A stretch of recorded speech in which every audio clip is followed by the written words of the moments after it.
నమస్కారం. సుమన్ టీవీ ప్రేక్షకులందరికీ శ్రావణ మాస శుభాకాంక్షలు.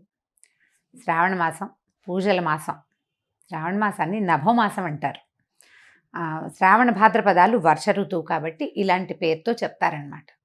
అయితే ఈ వర్షాకాలం కావటం వల్ల ప్రకృతి పరమ శోభాయమానంగా ఉంటుంది, ప్రశాంతంగా ఉంటుంది. కొంచెం వానలు అడ్డం వచ్చినప్పటికీ షాపింగ్లకి పూజలకి పెద్దగా ఇబ్బంది ఏమి ఉండదు. మన దారిని మనం చేసుకుంటూ ఉండొచ్చు. శ్రావణ మాసానికి ముందు వచ్చిన ఆషాఢంలోనే దక్షిణాయనం ప్రారంభమైంది. దక్షిణాయనం ఉపాసనా కాలం, పూజలు ఎక్కువ చేయాల్సిన రోజులన్నమాట ఇవి.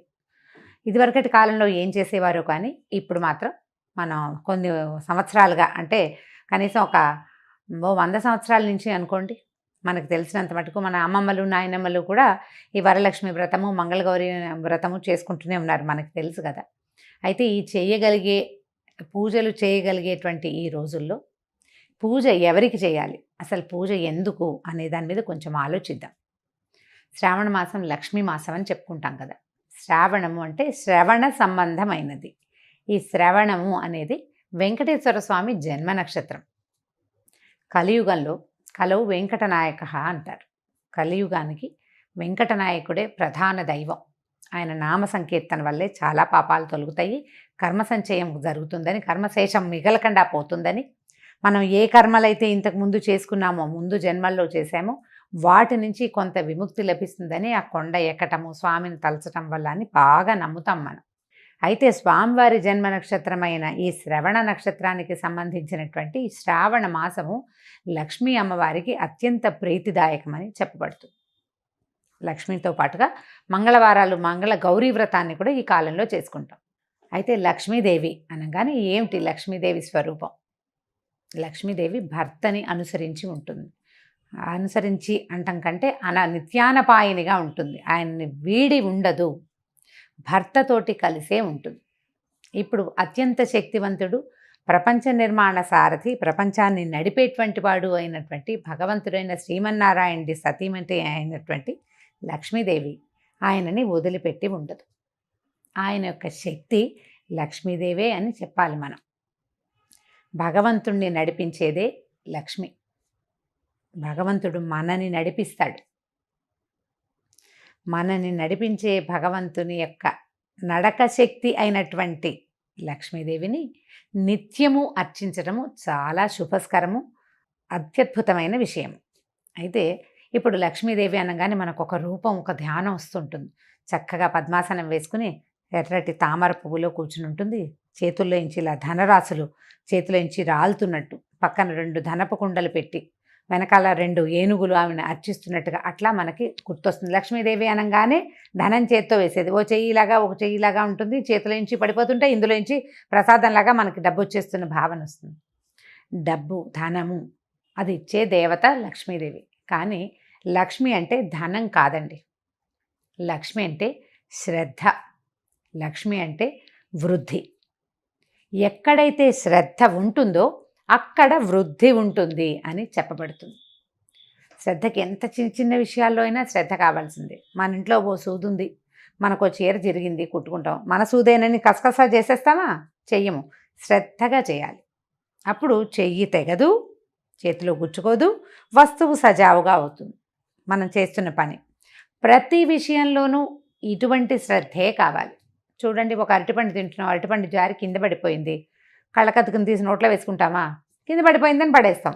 అదే ఒక 100 రూపాయల నోటు, ఒక రూపాయి బిళ్ళ కనీసం కింద పడింది అనుకోండి, ఏం చేస్తాం?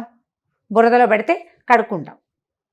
కాగితం కనుక బురదలో పడితే అలాగా తుడుచుకుంటాం, కళ్ళు కత్తుకుంటాం. అమ్మో మాలక్షమ్మ కోపం వస్తుంది అని. ప్రతిదాన్ని ఇదే శ్రద్ధగా తీసుకోవాలి. నీ యందు ఉన్న శ్రద్ధే లక్ష్మీ అనుగ్రహం. మనకి ప్రతి విషయంలోనూ లక్ష్మీదేవి అనుగ్రహం కావాలి. ఎక్కడెక్కడ కావాలి చూడండి.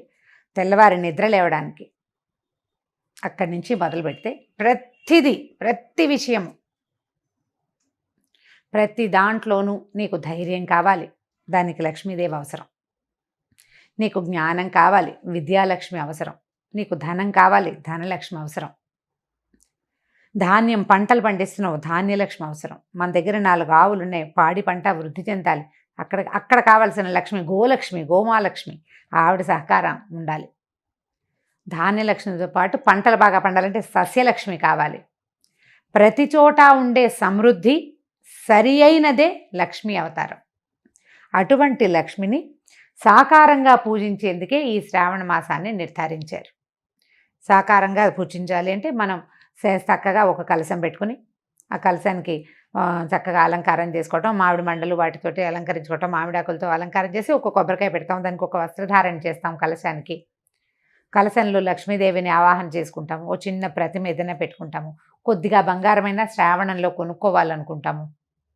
ఈ బంగారం వృద్ధవుతుందన్న నమ్మకంతో, శ్రద్ధతోటి కొన్న వస్తువు వృద్ధవుతుంది. అదే పాయింట్. ఇట్లా మనం ప్రతి సంవత్సరము చేస్తే బోల్డ్ సంవత్సరాలు గడిచే కొందికి బోల్డ్ బంగారం తయారవుతుంది. అయితే ఏటా వచ్చే పూజకి పెద్దగా చెప్పుకునేందుకు ఏమీ ఉండదు. కానీ ప్రతి సంవత్సరము మనం చక్కగా ఇళ్ళు వాకిళ్ళు బాగు చేసుకుంటాము, దేవుడి గది బాగా శుభ్రం చేసుకుంటాము, కొత్త ప్రతిమలు ఏమైనా కొనుక్కొని తెచ్చుకుంటాము, కొత్త బట్టలు కొంటాము, కొత్తగా ఒక లక్ష్మీ రూపు కొనుక్కొని తెచ్చుకుంటాము. పుట్టింటి వాళ్ళు ఇస్తారు, అత్తవారింటి వాళ్ళు ఇస్తారు. ఎవరికైనా ఏదైనా ఇవ్వదలుచుకుంటే శ్రావణ మాసంలో ఇస్తే ఫలితం బాగుంటుంది. బోలెడన్ని తెలుస్తూ ఉంటాయి. ఈ మార్గంలోనే నిత్యము లక్ష్మీ ఆరాధన చేయడానికి ఈ నెల రోజులు అత్యంత శ్రేష్టమైనవి. విశేషమైన ఆరాధన చేయగలిగే వాళ్ళు చక్కగా వస్త్రాలంకరణ చేసి రూపులు కొనుక్కుని చేయగలిగిన వాళ్ళు చేసుకోవచ్చు. ఒకవేళ చేయలేని వాళ్ళు ఏం చేయాలి? లక్ష్మీ ఆరాధనకి మన ఇంట్లో ఉన్న పాత పటం కూడా పనికొస్తుంది. చక్కగా పటం తుడుచుకోవటం, అమ్మవారికి కొంచెం పసుపు గంధం పెట్టి బొట్టు పెట్టడం, తర్వాత ఒక దీపారాధన చేసుకోవటం, 4 పువ్వులతోటి అర్చన చేసుకోవటం, లక్ష్మీ అష్టోత్తరం లాంటివి చదువుకోవటం. అష్టోత్తరం అంత పెద్దది రాదు. ఇంద్రుడు చేసినటువంటి మహాలక్ష్మి అష్టకం 10 శ్లోకాలు ఉంటాయి, చిన్నదే. ఆ 10 శ్లోకాలు చదువుకోవటం. అంత పెద్దది రాదండి మాకు, ఒక్క శ్లోకం వచ్చు.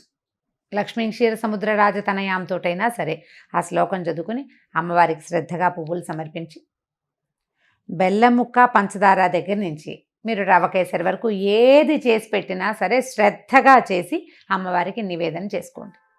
ఈ నెల రోజులు ఇలా శ్రద్ధగా ఆరాధించిన వాళ్ళకి అన్ని విధాల సర్వతోముఖాభివృద్ధి లభిస్తుంది. బాగా సాంగంగా చేయగలిగిన విధానంతో చేసుకోగలిగిన వాళ్ళు చేసుకుంటారు. చేసుకోలేకపోయినా కూడా మాకు రాదు కాబట్టి మేము చేయలేము అన్న భావన పడద్దు. అసలు పూజకి రావడం కాదు కావాల్సింది, శ్రద్ధ కావాలి. శ్రద్ధతోటి లక్ష్మీ ఆరాధన చేయండి. లక్ష్మీ ఆరాధనలో భాగంగా అసలు లక్ష్మీదేవి ఏ ఏ విషయాల్లో ఉంటుందో చూద్దాం. ఎవరి దగ్గర లక్ష్మి ఉంటుంది? లక్ష్మి అంటే డబ్బు అనుకోవట్లేదు కదా, మనం చాలా విషయాలు చెప్తున్నాం. లక్ష్మి చాలా ఇష్టంగా ఉండే ప్రదేశాలు కొన్ని ఉన్నాయి. అవి ఎన్ని ఉన్నాయండి? కనీసం ఒక 30-40 నేను చెప్తుంటే అలా లిస్ట్ వచ్చేస్తూనే ఉంటుంది. శుభ్రమైన వస్త్రాలు, శుభ్రమైన ఇల్లు, అలంకరించిన వాకిళ్ళు, పోట్లాటలు లేని ఇల్లు, ఏకీచులాటలు లేనటువంటి సంసారాలు, మన బియ్యం బస్తాలు, బియ్యం డబ్బా, పసుపు డబ్బాలు, పసుపు కుంకాల్లో లక్ష్మీదేవి ఉంటుంది. ఆమెకి ఇష్టం ఆ రంగులు, అక్కడ ఉంటుంది. అందుకని చూడండి, మన ఇంట్లో పసుపు కనుక చివరికి వచ్చిందనుకోండి, అయిపోయింది పదం వాడనివ్వరు, నిండుకుందనమంటారు. అయిపోయింది అనకూడదు, ఖాళీ చేయకూడదు. అసలు బియ్యం డబ్బాని కూడా ఖాళీ చేయరు, చివరికి 2 గింజలు వెనక్కి వేసుకోవాలి. అలా ఖాళీగా ఉంచకూడదు. అవన్నీ లక్ష్మీ స్థానాలుగా భావిస్తాం. ఇతరులకి సేవ చేసే వాళ్ళకి, ఇతరులకి సహాయం చేసే వాళ్ళ దగ్గర, ఎవరైతే పరమత సహనంతో మెలుగుతారో వాళ్ళ దగ్గర, ఏదైనా తగాదా వచ్చినా తిరగబడి మాట్లాడకుండా ఎవడుంటాడో వాడి దగ్గర, వాడి సహనంలో లక్ష్మి ఉంటుంది. చిన్న పిల్లల్లో, పెద్ద వృద్ధుల్లో, శుభ్రమైన మంచాల మీద, మంచం కూడా లక్ష్మీ స్వరూపమే. మన ఇంట్లో మనం వాడుకునే తిరగలి, రోకలి, రోలు, గుండ్రాయి, ఇవన్నీ కూడా లక్ష్మీ స్వరూపాలే. వీటితోటి మనం ఎంత శ్రద్ధగా ఉంటున్నాము అనే దాన్ని బట్టే లక్ష్మీ కటాక్షం మన మీద ఎంత ఉంటుంది అనేది ఉంటుంది. దేనిని పారేయకూడదు. అన్నం వృధా చేయని ఇళ్లల్లో లక్ష్మీదేవి ఉంటుంది. ఎప్పుడూ వెలుగ్గా ఉండటం, నిత్యము దీపారాధన చేయబడ్డం, సాయంకాల సంధ్యావేళల్లో తలుపులు వేసుకోకుండా లైట్ వెలిగించి తలుపు తీసి పెట్టుకోవాలి. ఆ సమయంలో లక్ష్మీదేవి యొక్క ప్రవర్తన బాగుంటుంది. ఆవిడకి ఇష్టం అనమాట అది. ఆవిడ ఎప్పుడు నడిచి వస్తూ ఉంటుంది బయటికి లోపలికి. పువ్వులతో అలంకరించిన దేవతా స్వరూపాల్లో లక్ష్మి ఉంటుంది. జలంలో లక్ష్మి ఉంటుంది. పాత్రలలో లక్ష్మి ఉంటుంది. వీటన్నిటినీ మనం శుభ్రంగా ఉంచుకోవాలి. ఇలా శుభ్రంగా ఉంచుకున్న వాటి వల్ల మనకి లక్ష్మి పెంపొందుతుంది. పాత్రలు శుభ్రంగా ఉన్నాయి, ఆరోగ్యం పెంపొందుతుంది. మంచం శుభ్రంగా ఉంది, చక్కని నిద్ర పడుతుంది, మరునాడు చక్కగా పనిచేస్తాం మనం. ఇల్లు శుభ్రంగా ఉంటే ఆరోగ్యము బాగుంటుంది, పవిత్రంగా ఉంటుంది, ప్రశాంతంగా ఉంటుంది. ప్రతి వాళ్ళకి జీవితంలో ఏవో కావాలని ఉంటుందండి. అన్నం లేని వాడికి అన్నం కావాలి, అన్నం నీళ్ళు 4 అందేవాడికి ఇంకొంచెం బెటర్మెంట్ కావాలనిపిస్తుంది, ఆ బెటర్మెంట్ కూడా ఉన్నవాడికి ఇంకా పైకి ఎదిగిపోవాలనిపిస్తుంది, ఆ పైకి కూడా ఎదిగాక వాడికి చిత్తశాంతి ఉండదు, వాడికి మనశ్శాంతి కావాలి, శాంతి లక్ష్మి అవసరపడుతుంది. ఇవన్నీ ఉంటే ఆరోగ్యం ఉండదు, ఆరోగ్య లక్ష్మి అవసరపడుతుంది. వ్యక్తులు ప్రతి వాళ్ళు ఏదో ఒక లోటుతోటే ఉంటుంటారు. ఈ లోటులు ఎక్కడ పూరింపబడతాయంటే పూజ వల్ల పూరింపబడతాయని అనుకోకూడదు, శ్రద్ధ వల్ల పూరింపబడతాయి.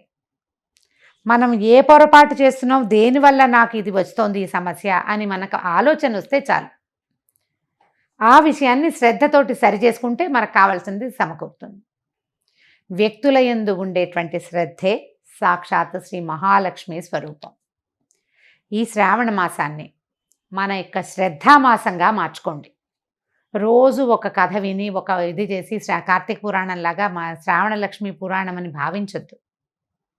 ఇవి నెల రోజులు మీరు శ్రద్ధగా కనుక ఉంటే, శ్రద్ధగా ఉండటం మీకు అలవాటైపోతుంది. ప్రతి విషయంలోనూ ఏ పని చేసినా శ్రద్ధగా చేయాలి.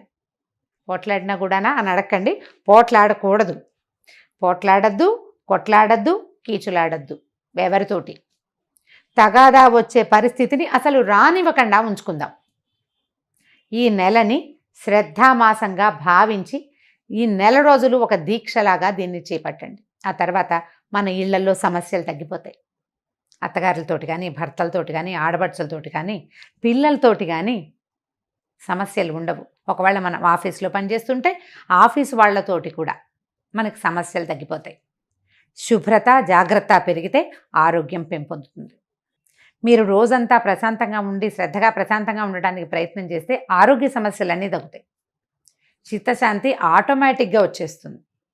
ప్రయత్నించి మొత్తం మామ్స్ అందరూ కనుక దీనికోసం ట్రై చేస్తే ఆటోమేటిక్గా డాడ్స్ అండ్ కిడ్స్ ట్రై చేస్తారు. తప్పకుండా ప్రయత్నించండి. కనీసం అయ్యో ఇవాళ చేయలేకపోయాను రేపైనా చేద్దాం అని అనుకోండి. ఇవాళ పోట్లాడేసేయాల్సి వచ్చింది, లేదా గొడవ పడాల్సి వచ్చింది, లేదా ఏదో వస్తువు పడిపోయింది, పగిలిపోయింది, పాలు విరిగిపోయినాయి, ఇలా అజాగ్రత్తలు బోల్డన్ అవుతాయి కదా, వాటన్నిటినీ సరి చేసుకునేందుకు ట్రై చేయండి. ఇవాళ పొద్దు నుంచి మనం ఆలోచించాలి. పాలు పొంగిపోకూడదు, జ్ఞాపకం పెట్టుకోండి. పాలు పొంగకూడదు, మన వేళ్ళు గీళ్ళు తెక్కకూడదు, మనం కాలుజారి పడిపోకూడదు, జాగ్రత్తగా ఉండాలి. అన్నం వృధా కాకూడదు, ఏ వస్తువు వృధా కాకూడదు. జాగ్రత్తగా శ్రద్ధగా కనుక చేస్తే ఈ శ్రావణ మాసం తాలూకు ఎఫెక్టు సంవత్సరం అంతా ఉంటుందండి. ఇది పూర్తిగా మన జీవితాలని బాగు చేస్తుంది. మీరు కనుక విద్యార్థులైతే ఏదైనా చదువుకుంటుంటే, హౌస్ వైఫ్స్గా ఉంటే కూడా చదువుకుంటాం కదా, నేను కూడా చదువుకుంటూ ఉంటాను ఎప్పుడు. చదువుకునే వాళ్ళు శ్రద్ధగా చదవటం, ఒక సమయ పాలన చేయటం, సమయపాలన యందు కూడా శ్రద్ధ కలిగి ఉండటమే ఈ మాసం మన మోటో, అదే మన స్లోగన్. శ్రావణాన్ని శ్రద్ధగా మార్చుకోండి, దానికోసం ప్రయత్నం చేయండి. ఈ మాసంలో చేయవలసిన చిన్న పూజలు వ్రతాలు ఉన్నాయి కదా, ఎవరి వ్రతాలు పూజలు చేసుకుంటారు. శ్రావణ మంగళవారము శుక్రవారము కూడా మిమ్మల్ని మళ్ళీ కలుసుకోవడానికి ప్రయత్నం చేద్దాం. అయితే ఈ శ్రావణ మాసం సోమవారంతో మొదలవుతుంది. ఈ సోమవారం విధి విధానం ఏమిటో కూడా మళ్ళీ చెప్పుకుందామండి. శ్రావణాన్ని శ్రద్ధగా ఆచరించండి. నమస్కారం.